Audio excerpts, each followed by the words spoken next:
On tonight's episode, we look at the devastating effect on the meltdown, cyclothymic disorder, and how good our pets are. Please join me, Jamie, for another episode of Rolling with the Spectrum.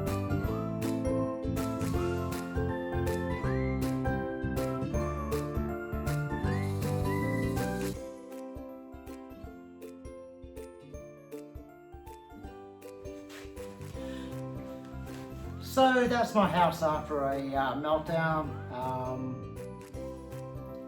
Absolute shit fight.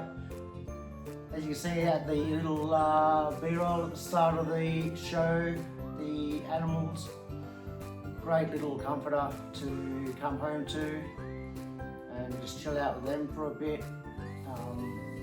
They love you unconditionally with no judgment. So having to deal with the unfortunate events of the meltdowns that comes with raising a child on the spectrum. I also, like I've mentioned in a few of my videos, have cyclothimic disorder. So this week I have been in the trough, the down part, which is horrible to say and to be in. You just have no motivation to do the things you love to do. But the best thing about it is having the animals at the back to go and just chill with in the afternoon. Get a pat from them, or give them a bit of a cuddle, and that. Just knowing they're there and loving you unconditionally is probably one of the best pick-me-ups you can sort of get when I'm not in the house with the kids. When I'm in that cyclothymic low. On the flip side of that, when I'm on that cyclothymic rise up, when I'm not at baseline and I'm hitting the mania, as they call it, obviously cyclothymic only lasts for no more than a week, where bipolar 1 and 2 are obviously longer, a bit more intense, and that. So having those highs, it can come at a cost.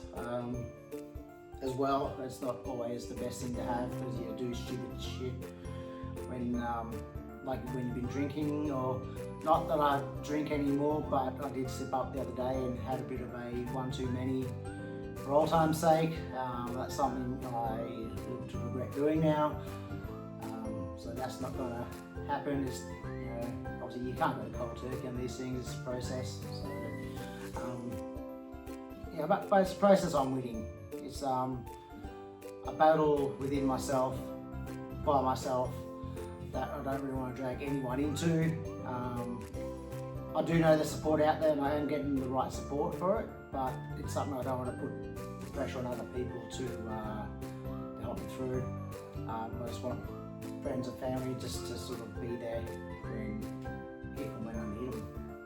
So that's the whole living with the cyclothymic disorder and having the child on the spectrum. The other thing I face, especially when I'm in that cyclothymic low, I don't like to call it the trough, because this trough I just feel like shit.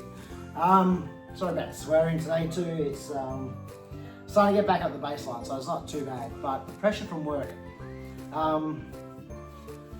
obviously they don't see you going into this cyclothymic low, so their expectation of you is always here, when your expectations are non-existent, really.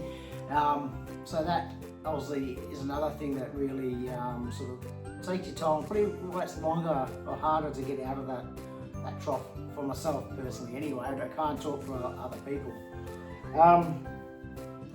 So yeah, that's where I feel with that, the pressure from work, and also the pressure from work when your child comes home from school early, and as much as you tell your friends and your family and your co-workers and so on,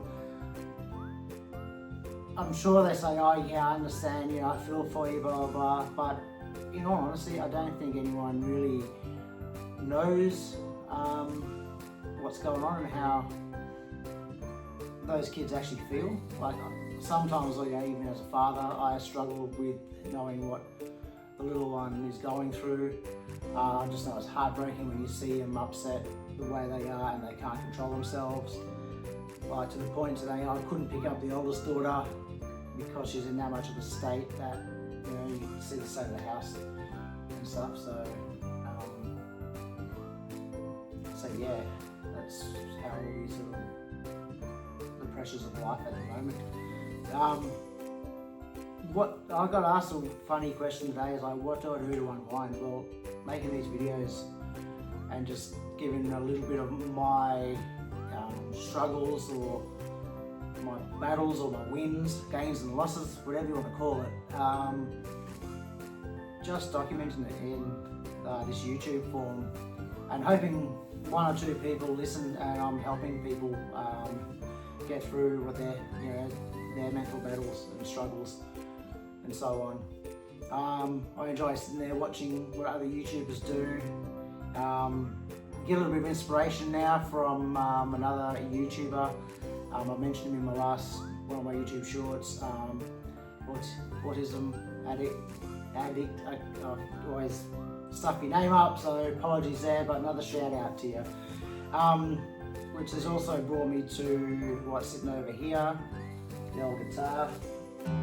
Watching him do his electro music sets with his mates, either through live stream or just his videos. You know, I thought I don't have a passion apart from making these videos outside of what I do for work and looking after the kids. So I enjoy listening to music, singing my head off, not that I'm any good at it, but why not like to play, watch a few tutorial videos, at least get a bit of rhythm, learn a few chord changes and just sink in and let the body take over the music, or vice versa, I don't know. But that's just life in a nutshell. Obviously there's other stresses which, you know, I don't really talk about, just the everyday stresses of life with cost of living and stuff, which we all know there's a heap of shit at the moment. And obviously we've got the war going on, which, how do you handle that with the youngest one? The oldest one, obviously she's more cognizant, she's in high school, so she's learning about these things anyway. So you can actually talk to her on a bit more articulative level, is that a word? I don't know. But the little one is obviously, she doesn't grasp the concept that I have a sore back and I can't do the things I used to do. So trying to get her to understand what's going on in the Middle East is difficult. Obviously she's worried in case one of the bombs hit us. It's like, hey, look, it's nowhere near here at the moment, so you have nothing to worry about, but I'm sure she's catastrophizing something in her head about what she sees on the news. Should we hide our kids from seeing that? Probably not. I think it's each to their own, but me personally, getting her to look at this or just sort of bring it to her attention what's happening will make it easier in the long run for that difficult talk, or if, lo and behold, it comes to these shores, which fingers crossed it won't, and it just stays up where it's meant to stay, I think we'd be right. But yeah, I'm always prepared for those talks and so on. And because she's getting a bit older too, and her sister's going through, you know, the whole change, there's all that in her life as well, so her stresses there are through the roof with puberty coming in the next sort of 2 to 4 years for her. So her little mind is boggled at times, so I understand why she gets those little frustrations and you know, a little bit on edge when she has a meltdown and stuff, but all part of the spectrum.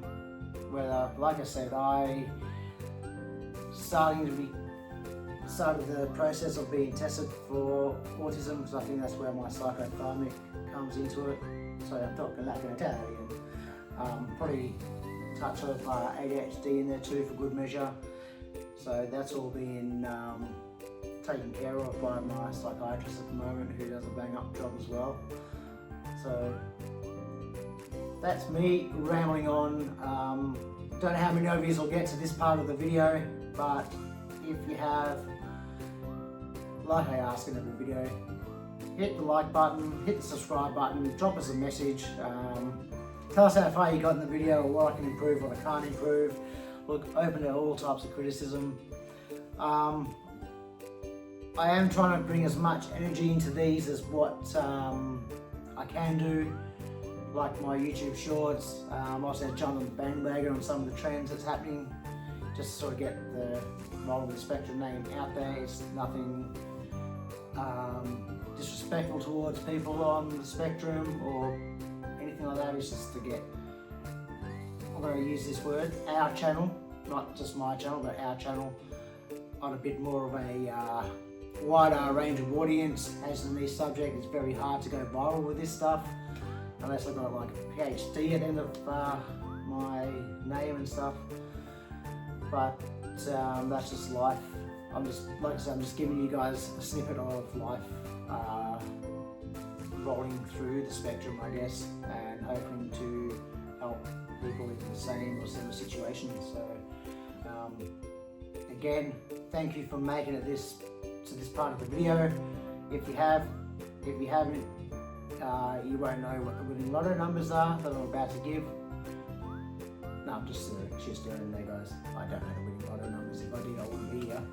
But anyway, thanks again for sticking around watching, and remember what we always say in the videos? That's right. Peace, love and autism. Get some.